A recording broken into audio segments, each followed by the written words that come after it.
देखिए राहुल, इस चीज की जो आपने कहा कि नया निजाम वहां पर आया, डोनाल्ड ट्रंप का आना जो है, उसको देखने की जब हम बात करें तो देखिए, अमेरिका, क्योंकि हम जानते हैं विश्व का मतलब अग्रिम श्रेणी का डेवलप्ड देश है।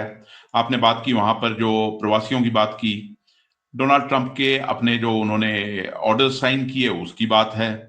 तो इसको कई तरीकों से देखना बहुत जरूरी है। और इसके साथ साथ एक चीज है ना, देखिए, एक तरफ हम ट्रंप को तो एनालाइज कर रहे हैं, दूसरी तरफ हमको अपने आप को एनालाइज करना है। और खास तौर पर हमारी सरकार का, मैं कहूंगा, एक हिपोक्रेसी, हमारे सरकार की और सरकार के भक्तों की हिपोक्रेसी बिल्कुल साफ झलकती नजर आ रही है।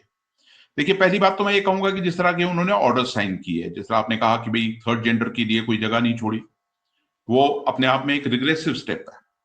कि पूरी दुनिया में हम बात कर रहे हैं LGBTQI कम्युनिटीज की, उनके ह्यूमन राइट्स की, उनके बाकी राइट्स की बात हो रही है। और उस तरफ भारत में भी कुछ सकारात्मक कदम उठे हैं, हालांकि उतनी तेजी से नहीं जितने होने चाहिए, पर फिर भी एक छोटी शुरुआत भारत में भी हुई है। सुप्रीम कोर्ट के ऑर्डर आए हैं, और वैसे कहीं ना कहीं मतलब इन चीजों पे आवाजें उठती रहती हैं। अगर सरकारी तौर से इसको नहीं भी माना गया तो आवाजें उठती रहती हैं। तो वो एक अमेरिका के हिसाब से बड़ा रिग्रेसिव, अमेरिका से उम्मीद नहीं की जाती कि ऐसी रिग्रेसिव चीजें होंगी वहां पर। अच्छा, दूसरी तरफ जब हम बात करते हैं प्रवासियों की, आपने बात की, तो प्रवासियों को हमको दो श्रेणियों में जानना है, देखना है। देखिए, एक तो है कि जो लीगली वहां प्रवासी गए हैं, ठीक है, वो लीगली गए हैं, उनको कोई कुछ नहीं कह रहा। मामला यहां है इलीगल प्रवासियों का, ठीक है, जो इलीगली गए और ट्रंप कह रहे हैं कि इनको वापस भेजा जाएगा। तो मुझे एक बात बताइए, भारत में हम क्या बात सुनते हैं अक्सर कि बांग्लादेशियों को वापस भेजो। जब हम उसको उस बात में तालियां बजाते हैं, तो जो इलीगली भारतीय वहां पर गए उनको अगर ये वापस भेजा जा रहा है, तो फिर हम क्यों रोना रो रहे हैं? उस चीज का क्यों रोना रोया जा रहा है? देखिए, एक किसी भी एक डेमोक्रेटिक कंट्री है अमेरिका, वो वापस भेजना चाहते हैं, इलीगल को भेज रहे हैं। तो बात तो वहां लीगल और इलीगल की बात आई है ना। तो उसमें आप देखिए कि ये वापस भेजने के बाद तो यहां जो रोना रोया जा रहा है, यहां पर आए दिन खबरें छप रही हैं। अच्छा, उससे भी आगे भारत अपने आप को, और एक खास तौर पर ये भक्त मंडली जो है, जो अमेरिका में भी पूरा बैठी हुई है वहां पर, वो आज की खबर थी कि अमेरिका में एक वो कट ऑफ डेट जो है कि जो उसके बाद बच्चे वहां पैदा होंगे उनको वहां की नागरिकता नहीं मिलेगी, उस कट ऑफ डेट से पहले बच्चे पैदा करवाने के लिए एक होड़ लग गई है भारतीयों में वहां पर सिजेरियन ऑपरेशंस करवाने की। ये क्या दर्शाता है? ये यही दर्शाता है कि ये जो जमात वहां गई हुई है, एक सिर्फ अक्षर ज्ञान है, ये एजुकेटेड नहीं है, या लालची कह लीजिए इन्हें, जैसा भी कह लीजिए। ये चीज वहां पर साफ नजर आ रही है आपको। फिर उसके बाद जो बाकी चीजें वहां पर हो रही हैं, जब हम बात करते हैं पॉलिटिक्स की, बात करें, आपने हाउडी ट्रंप की बात की, देखिए तब तक इस पर मैं ये राजीव एक बार पहले मैं जो वर्ड सिनेरियो जो वर्ड ऑर्डर है, जैसे WHO को भी बाहर किया है उन्होंने, बाहर मतलब उससे बाहर आने का भी ऐलान किया है, क्योंकि अमेरिका के राष्ट्रपति सिर्फ अमेरिका के राष्ट्रपति नहीं है, उसके अलावा चूंकि सारी जो दुनिया की दुनिया की जो नीतियां हैं उससे कहीं ना कहीं जुड़ी होती है, प्रभावित होती है। देखिए, जब हम बात करते हैं ना अमेरिका की, तो अमेरिका को हमको क्रिटिकली हम देखें तो इस धरती पर सबसे ज्यादा युद्ध अगर किसी ने करवाए हैं या बढ़ावा दिया तो अमेरिका ने दिया। हम्म। वही चीज हम देखते हैं कहीं भी हो पूरी दुनिया में, जितने भी युद्ध हो रहे हैं उनमें कहीं ना कहीं अमेरिका का रोल है। और वो रोल कैसा है? हथियार बेचने का रोल है, अपना अपना उल्लू सीधा करने की बात है, अपना स्फीयर ऑफ इन्फ्लुएंस बढ़ाने की बात है। वो अमेरिका का रोल, उसमें आप उसको डिनाई नहीं कर सकते। दूसरी चीज जो हम कह रहे हैं कि अमेरिका की, जब WHO की बात कर रहे हैं या हम पेरिस एग्रीमेंट की बात कर रहे हैं, देखिए, एनवायरमेंटल इश्यूज पे अमेरिका का क्या कहना है कि भाई आप अपनी एमिशंस बंद कीजिए, मैं जो कर रहा हूं वो चलता रहेगा, या जो मैंने कर दिया वो ठीक है। वही है ना अमेरिका का स्टैंड। भारत को आप बोलते हैं कि किसानों की सब्सिडी खत्म करिए, और अपने वहां पर कितनी प्रोटेक्शन आपने दी हुई है एग्रीकल्चर, मतलब जो सेक्टर है उसको। तो अमेरिका की दोगली नीतियां जो है वो तो साफ नजर आती हैं इन चीजों पर। ये जो किया है अमेरिका, मतलब जो ये कहना है उनका, देखिए, ट्रंप एक टिपिकल राइट विंग पॉलिटिशियन की हैसियत से चुनकर आए हैं। जो मागा का कैंपेन है, मेक अमेरिका ग्रेट अगेन, ये सब ये कौन करते हैं? मतलब उससे आप उसके पैरेलल्स आप हिंदुस्तान में भी ड्रॉ कर सकते हैं ना, कि हम तो महान हैं, हम महान थे, हमारा कुछ सिस्टम कुछ बाकी लोगों ने खराब किया, उसको हमने ठीक करना है। वही सोच के साथ आए हैं ना वहां पर। तो दोगली नीतियां हैं, बहुत सी चीजें हैं। और फिर आप वैश्विक स्तर पे बात कर रहे हैं तो ट्रंप के जो ओवरचर्स हैं पुतिन के लिए, चाइना के लिए, उसको कैसे लेंगे आप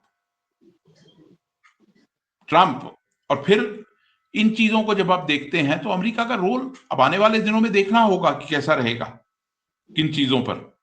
अब वो बात कर रहे हैं कि ब्रिक्स की करेंसी की बात हुई थी, तो वो कहते हैं कि अगर आप ब्रिक्स अपनी करेंसी डॉलर से हटता है तो वो 100% तारीफ लगाने की बात कर रहे हैं। ट्रेड एंड टैरिफ्स में भी क्या क्या होता है वो भी देखना जरूरी है।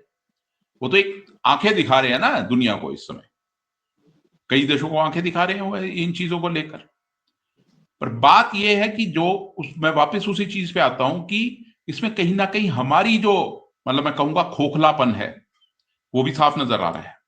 अब बात हम वापस हाउडी ट्रंप वाली बात पे आते हैं। जैसा कि इससे पहले या उससे पहले अब की बार ट्रंप सरकार मोदी साहब का नारा था, ठीक है ना? तो उससे पहले कभी अमेरिका के चुनाव में भारत कभी अपना पक्ष नहीं देता था किसी भी उसमें। कोई भी आए, हमको ये देखना है कि हमारे देश के लिए कैसे हम उनसे मैक्सिमम एक्सट्रैक्ट कर सकें। पर ये मोदी साहब ने पहली बार किया वहां पर। फिर इस बार चुनाव कैंपेन चल रहा था तो मोदी साहब गए, बाइडेन से मिले, ट्रंप से मुलाकात भी नहीं की। अब ये कौन सलाह दे रहा है? देखिए पॉलिटिक्स जो है वो खासतौर पे जब हम अमेरिका जैसे देश थे तो आपको ठीक है कर्टसी विजिट तो बनती थी उस समय, वो चीज बनती है। अच्छा, फिर उसके आगे हमने देखा कि ट्रंप की जो इनॉग्रेशन थी उसमें उनका चाइना के प्रीमियर को बुलाना, अर्जेंटीना के प्रीमियर को बुलाना, इटली के प्रीमियर को बुलाना, और मोदी साहब ने जो हमारे विदेश मंत्री वहां एक हफ्ते से ज्यादा वहां टिके रहे और उसके बावजूद न्योता नहीं मिला, ये क्या दर्शाता है? कुछ तो वजह होगी ना कि उन सबको बुलाया और इनको नहीं बुलाया गया। कुछ तो कारण होगा, पर्सनल हो, पॉलिटिकल हो, कैसा भी हो, वो चीज है।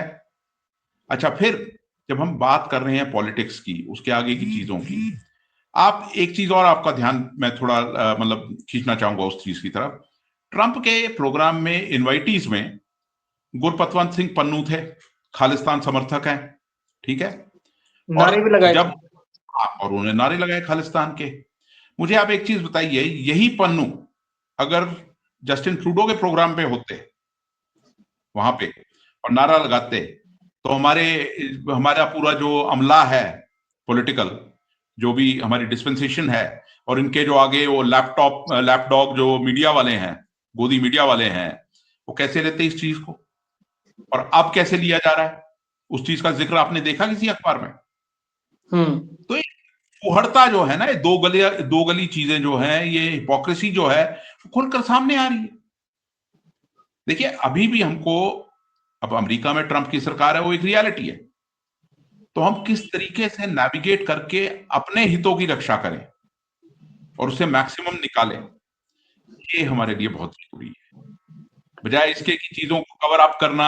अब आपने देखा होगा गोदी मीडिया से क्या रिपोर्ट हो रहा था कि मोदी साहब इसलिए नहीं वहां गए कि वहां भीड़ बहुत ज्यादा थी। मतलब ये कोई बात है? ये कोई एक्सप्लेनेशन है? मतलब आप मूर्ख बना रहे हो क्या लोगों को? तो ये एक मतलब देखिए निजाम वहां बदला है, उसका डेफिनेटली ग्लोबल ऑर्डर पे भी असर तो होगा जिस तरह की वो बातें कर रहे हैं।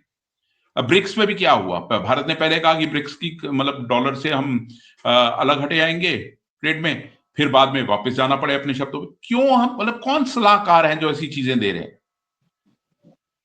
ये चीजें देखो, डिप्लोमेसी में जो बातें होती हैं वो बड़ी नाप तोल कर, और एक एक शब्द ऐसा होता है कि जिसमें आप मैक्सिमम बेनिफिट आप ले सको। पर ये जो चीजें हुई हैं अब गए दिनों में, ये उस तरफ नहीं है।